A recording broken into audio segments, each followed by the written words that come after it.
Hello, everyone. I'm very excited to be here with Brian Siddhartha Ingle. Brian, hello. Pleasure to be here, Simon. What a pleasure. Thank you very much. Everyone, it's really my pleasure to introduce Brian. Brian Siddhartha Ingle is a licensed doctor of osteopathic medicine with APRA, a naturopath, a certified HANA somatic educator, a somatic yoga teacher, a practitioner of the Feldenkrais method, and an aqua body worker with more than 30 years of experience.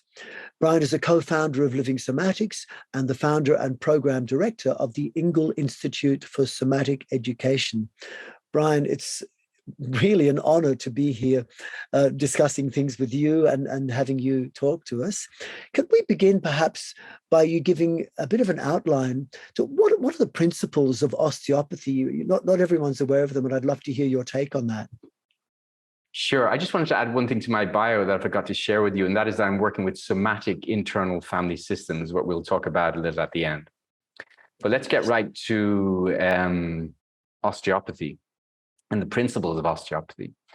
You know, osteopathic medicine came about over 100 years ago because the founder of it, Dr. Andrew Taylor Still, was actually an allopathic physician, and he wasn't happy with what was going down with the whole drug scenario at that time.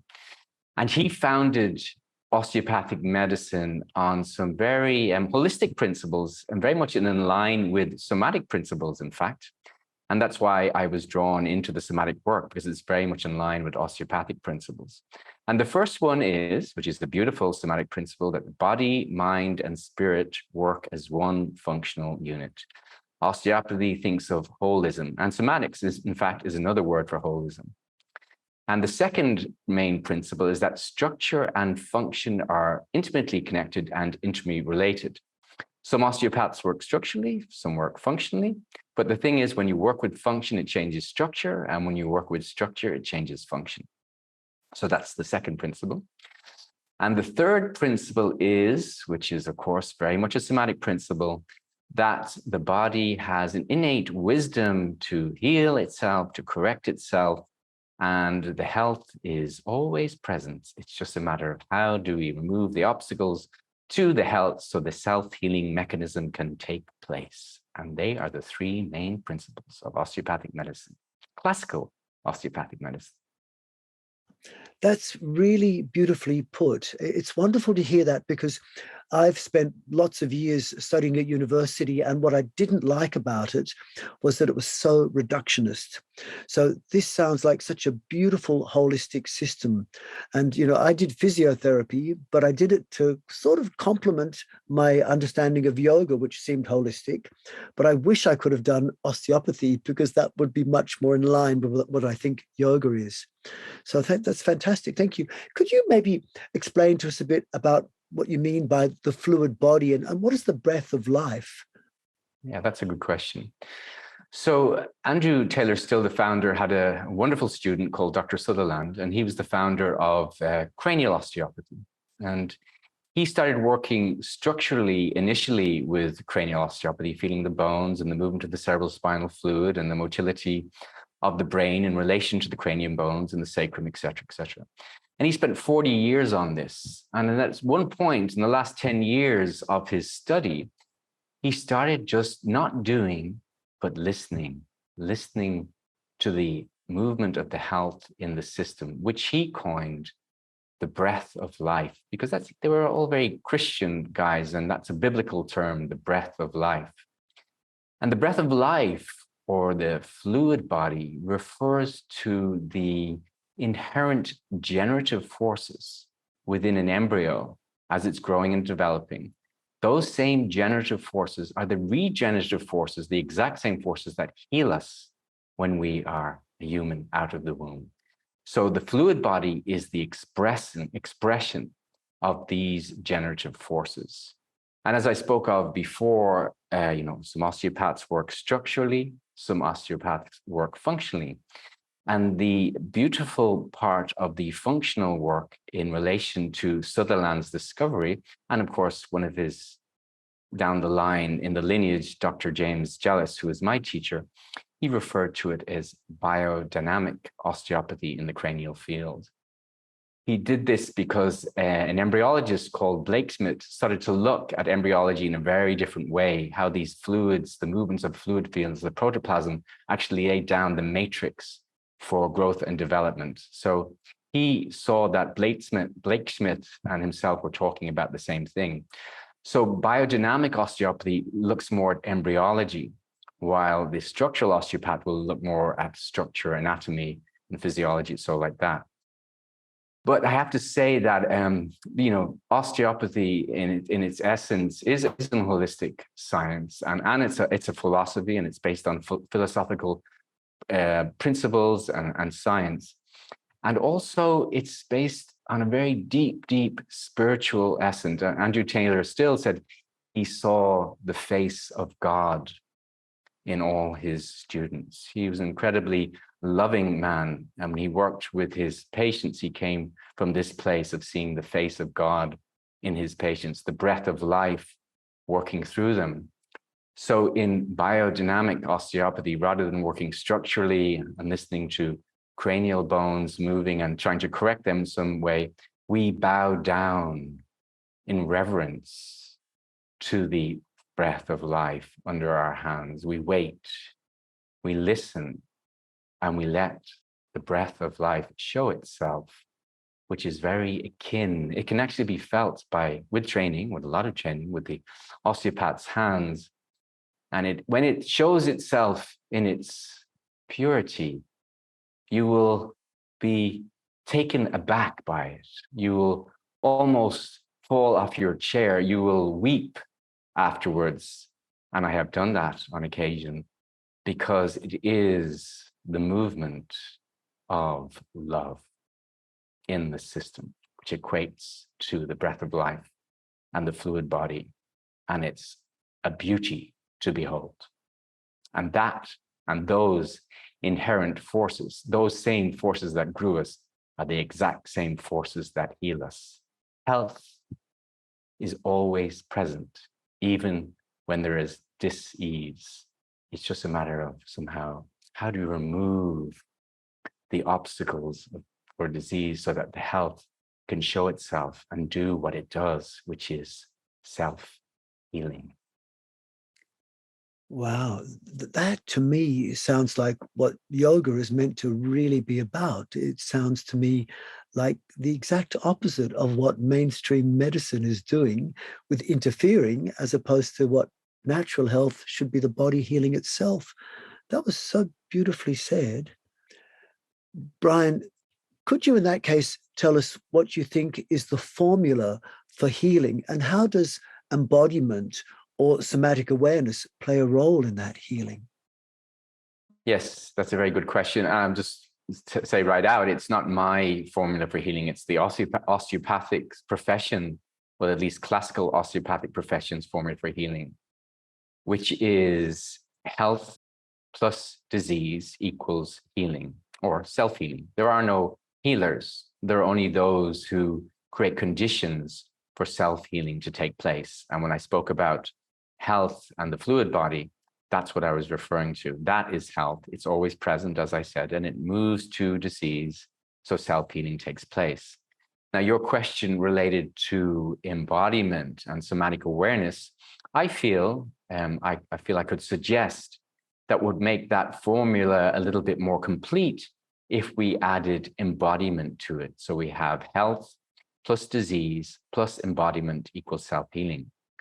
Because when we are embodied, when we know how to use ourselves, and self-use is very much about function. How we use ourselves is about function. Because function is intimately connected to structure, the more that function is in place, and we're using ourselves in the right way holistically, because that's one of the principles of osteopathy. How do we use all of ourselves to make a movement? How are we aware of what we are doing? Is our proprioceptive abilities in place? Is our interceptive abilities in place? All these things, let's define embodiment. These important words are related to embodiment. How do we feel ourselves in relation to space? How do we feel the internal processes that are going on a gross level? That would be, I'm hungry, or I can feel my heartbeat. On a very subtle level, it was like, I can feel the movement of health coming from my midline and expanding out into my periphery to include my bioelectric field, refined sense of interception. So when we are embodied, and that was one of the reasons why I got into somatics, because I felt that there was a bit of a missing piece in the osteopathic profession. And I don't feel like a traitor in any of this, because Andrew Taylor still says DO, Doctor of Osteopathy, means dig on. And by God, I digged on. And what I found was somatics. And then I realized that somatics is very much in line with the principles and the philosophy of osteopathy, and they're a very close kin partner. You know, in somatics, it's just, we don't try to treat somebody, we just create conditions for the student to learn so that the self-correcting mechanism takes place. And that is the missing piece, actually, is the osteopath does not realize that somatic learning embodiment is part of the equation and can enhance the whole self-healing mechanism, because the learning process that we perhaps know a little bit about in terms of, in this summit, we're probably talking about that a lot with Feldenkrais and anosomatics and so forth, how we engage the sensory motor cortex, how we change through neuroplasticity, we change our cortex and things we start to move in a different way, and our structure changes, and side effect pain goes away. So really, it very much is in the line, because in osteopathic medicine, if there's a problem, we don't want to fix the problem. We want to go to cause. And in somatic education and anosomatics and Feldenkrais, we look at the whole person, as we do in osteopathy. But the difference is the strategy that anosomatics or the Feldenkrais or a good somatic practitioner would use is like, how can we create conditions for the student, not the patient, the student, to learn something about themselves through a conversation with the teachers, not doctors' hands, with the student's nervous system. So they'll learn something, lay down some new pathways, change through neuroplasticity and the structural change, and self-healing takes place. Oh, that sounds amazing. Wow, it's beautiful to hear you talk about this, because it's like in my work, I talk about unblocking the blockages of good energy and loving information to flow through the body.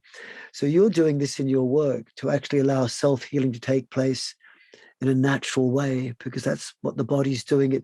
It generates existence and then it regenerates all the way through your life. That's a really amazing concept that you began with.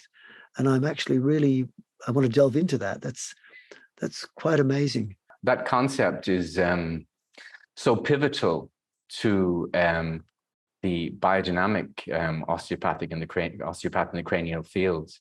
It takes a long time for that non-doing and deep listening, because if there's any imposition to the health, to the beauty of the health, it's like a wild animal, it'll run away from you.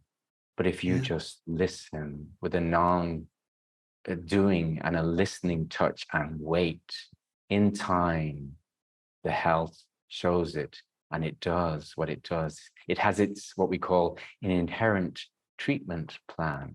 And we just synchronize with it. We don't impose with it. We listen to it and we let it do what it does, where it moves to the place where it's needed. The self-correcting mechanism takes place. Very profound and very unique to the osteopathic way. It's very beautifully put. It makes me really dwell on the idea that most mainstream medicine with drugs and surgery is just interfering with this process. I mean, I'm sure it has its place, but so often I see it just interfering. Yeah. Is it possible you talk a bit about the somatic internal family systems and how they work in relation to healing? Very good question. So I'm one of these DOs who really like to dig on. And the one part for me, I felt I really had the spirit side, the health in the system, I had the functional approach, I had the structural approach, I had the embodied approach. And there was one part that I felt that was missing, because some people were traumatized from their childhood. And even if those changes were made through functionally, but I wouldn't actually say that's so true with the breath of life, because there's one saying that one of my teachers said: the same forces that inherent forces that heal a broken bone are the same forces that mend a broken heart. So I'll qualify that. I think the health, but the problem with the health is because there's so much trauma in the system that the health recedes, and it's hard for it to express itself in its fullness. So it can be a process, but for some people who say they get up every morning like you, and at 4 o'clock or 5 o'clock, and they've got a vegetarian diet, and they move themselves, and they swim in the sea, and they've got a happy disposition, and they've worked out all the trauma. If I put my hands on you, it's like probably I'm supposing that I would just be taken back by the full expression of the health in your system from the midline. But for others, it's sort of crept away because it can't express itself because of the trauma that's held in the system. For instance, if you get into an accident and your legs get hit hard, then the health will recede away from that, and you won't feel grounded because the health is not expressing itself in that way. So getting back to your question, internal family systems, somatic internal family systems, the guy who developed this, Dick Schwartz, he started working with clients, and he realized that we have all these different parts inside us. And there's one part which he calls self energy, or S capital self, which has nothing to do with the egoic part of Siddhartha or Brian here. It's a part that's has the similar qualities to the breath of life, in the sense it's just witnessing and accepting things as they are, the light of your self energy moving to other parts in the body which are held trauma, or parts that need to be seen and need to be heard. So in a somatic IFS session, what we'll do is what we call unblend. I call this guy the self, the knower-seer one, giving the light, which is one of the qualities, is also healing. So don't ask me the question, what's the difference between S capital self and the fluid body, because I'm still trying to work that out. But let's say it's the same quality. So we have the S capital self, the knower-seer one, looking back on a poor heart that's been traumatized because of some event that maybe happened when they were younger. And this part just needs to be seen and heard. And it's not that the therapist does it for them. They create conditions so they unblend, and their own self-energy has this conversation with the part that's traumatized. And then the part seen, it's seen, feels heard, and it can unburden this belief that it had. And this is one of the methods and the processes that I use in removing the obstacles of health, so that the health can really show itself and do what it does, which is to heal. Wow. I would love to do. I know you've got a practice that you've got prepared, and I'm looking forward to do this with you. But are there any general things you could say to people that they might be able to put into their daily life, or their general practice of posture, movement, breathing, mental control, that they could incorporate? I mean, as opposed to going to see you as an osteopath where you're a therapist treating them, what are things that maybe people could do for themselves? Do you have general suggestions for that, perhaps, if you'd like to share any? Absolutely. I mean, there's some basic things to do, but for a lot of us, it's very hard to do.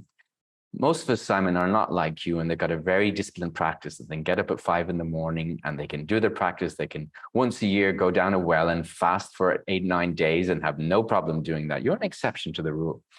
But most people, most people haven't got the ability, and that's the big problem, to discipline themselves. I will talk about what to do, and then I'll talk about ways how to achieve that, even when you can't do it. So let's just talk about it. Sleep. If you're not rested, If you're not, the idea is to get up at the same time every day, regardless what's happened, and get into a routine where you're waking up at 6:45 every day, every day, every day. And so if you can get the sleep cycle right, where you hit the sack, you fall asleep and you get a solid 8 hours. If you can get that in place, you're on a winning wicket, as they say in Australia in relation to the cricket. So sleep. Hydration is a really, really important one. We got 80% of our body's made out of water. So there has to be good hydration. Obviously, there has to be good nutrition. And that's something that you've got to figure out what's right for you. And of course, we are designed to move. You've got to find a movement practice that you just love and you want to do it so it's not something that feels like a chore, whether it be in your case like yoga, and in mine, I also a surfer. I love doing that anytime there's waves. Even if there's not waves, I'm out in the ocean. So movement, as you know, so rest, movement, hydration, exercise are important thing. And then the subtler things in terms of we can get into a quiet space of meditation, subtler things where we can just rest into the health in the system and so forth. So there's many levels. So here's addressing the problem when you can't do it because you just can't do it. Because actually I have a belief that you're not the doer, you're being done, but that's a whole different story. So how do you change that? Rather than saying, I'm going to do this, you say, please, the breath of life within, or whoever you want to address it to, give me the energies so that Siddhartha can do this thing. Brian, Siddhartha can do this thing. Give me the energies. And if you lay down that intent regularly, without any pressure on yourself of doing anything, automatically, eventually, you will get into that routine. Give me the energies to go to bed at 10 o'clock every night. Give me the energies to go to bed, to wake up at the same time at 6:45 or whatever it is. When you lay down that intent, I promise you, sooner or later, you will get the results. Well, that's actually really important for people to hear. For me, especially, what you just shared was gold, because I would love to come to see you one day as a client, and to have you treat me would be a wonderful honor. But we don't all have that privilege. So to hear your philosophy of life and how you do so well with your life, and these tips that you've just given are really good. I mean, what you said about me was very nice, but I need to sleep more regularly. I need to hydrate myself. My partner's always on about the importance of hydration, and I don't do enough. But I think the things that you've said, and the idea that a practice should not be something which is a chore, but it's really important for us to do things that we really enjoy. So you get the benefits of it while it's happening, not afterwards. We're not looking for a future goal. We're looking to enjoy the journey, not the destination. And I think that's the key to actually regular practice, is to actually look forward to doing it, not for the results. See, when you put these things in place, you are removing the obstacles to the health, and then the health can really show itself and work in a very full way. And then, you become pretty much healthy all the time. You just don't fall sick because you're removing the obstacles. But it is a chore for most people because there's so much trauma, there's so much fear, there's so much anxiety, there's so much just life. As the Buddha's first noble truth, dukkha samsara, life is inherently uncomfortable. It's a bit of a thing being human and walking through life with the stress of life and the obstacles and so forth. But there are things that can happen with change, with intent, without putting any pressure on yourself. I think that many people are living with the paradigm that's been imposed on us, paradigms such as no pain, no gain, survival of the fittest. If you're good, you're going to go to heaven. If you're bad, you're going to go to hell. And so they actually think that to actually succeed with a healthy life, you have to suffer a little bit. And so that suffering puts many people off the idea that the exercise they're doing has to be uncomfortable. And I think that's the exact opposite of what we need to be looking for perfect health. I think this is what you've been saying. Maybe we could go into a practice that you've prepared, and then maybe there's some other things we could share afterwards if there's time. Certainly. So we'll just spend a few minutes seeing, just a little bit of a meditation on the health within our system, and see what happens. And remember, when we're searching for the health, we're not really searching for the health. We are allowing it to show itself, inviting it to come forth. So it's not you go hunting for it. So let's just try it. So you can do this lying down, in fact, or you can do it sitting as you are, your choice. If you're, yeah. So just get yourself comfortable. And get a sense of how, if you're lying down, how the floor is supporting you. If you're sitting down, your feet on the floor and your sit bones on the chair.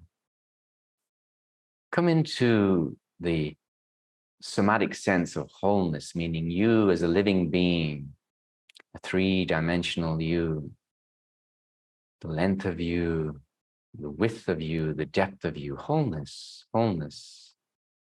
And you are living. You are not a dead body. You are a living body. You are a somatic being, living body. Get a sense of that wholeness. I am alive. I am present. I am whole.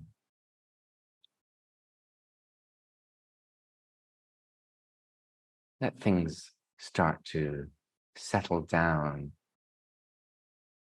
Get a sense that you're lying down or sitting down in your home, in a quiet place. Sense of safety, sense of rest, sense of warm okayness with things as they are. And notice your physical breath. As you breathe in, how does that breath move you, your physicality? Where do you feel the movement of the breath? And as you breathe out, where do you feel it? And can you get a sense of the whole of you being moved by the breath on the inhale, the three-dimensional you, and the whole of you being moved on the exhale, just a natural, easy breath.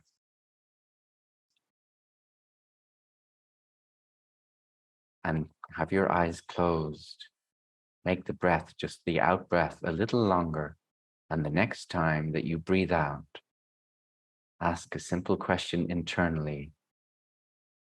Where is the health? And don't look for a thought. Let your body answer whatever that is for you. Let it show itself on the out breath. You ask the question, where is the health? And let it just emerge. It could be a sense, oh, my heart is beating, I'm feeling hungry, whatever it is, it could be something else. You let it come and show you where these beautiful forces that grew you, that now heals you, is always present with you. And you're just giving an invitation by asking a question. On the out breath, where is the health? Invite the health to show itself. And in your awareness, include the space around your skin, the bioelectric field. Don't think it should be anything than exactly what it is that the system, your system, is showing you.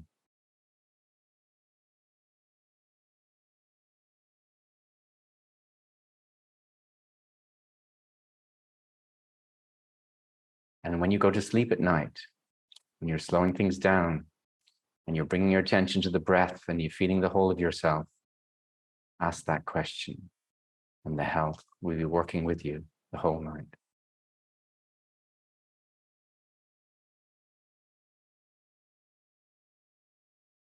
Thank you. Thank you. Brian, that was beautiful. Thank you very much. I went into the most peaceful zone just then. That was really lovely. And reflecting back on what you were saying before about unblocking the blockages, to me, what you did was really focus on the tension that I carry, that we all carry, I guess, and I could really release that. And once the tension was gone, it felt like the natural energy was flowing so much easier and so much better. I think everyone should be doing this as often as possible throughout the day. I do my own version in my practices and before I go to sleep. But the way you embodied it was really very, very beautiful. Thank you. Is there anything else that you're working with that you would like to share with us? Yes, I'm actually going to do a workshop. So if you go to my website, livingsomatics.com, there'll be something there about a workshop on removing the obstacles for health. So this and a lot more, obviously. And also I do one-on-one sessions in somatic internal family systems to give support in that way. And also I do clinical somatic and osteopathic sessions online too. So if you want to reach out, go to livingsomatics.com. Oh, bless you, Brian. That's really, really magical. I really, now having known you for a few years and having shared this session, especially with you, I heartily recommend everyone to come and see you, to share your work. And I really, really thank you for what you've done in the digging deep that you've done and what you've discovered. And I think that there's incredible things to come still. So really, really, I honor what you've done. And thank you very much for sharing all of this with us. Absolutely, my pleasure, Simon. Thanks for having me. Oh, such a pleasure. Bless you and thank you.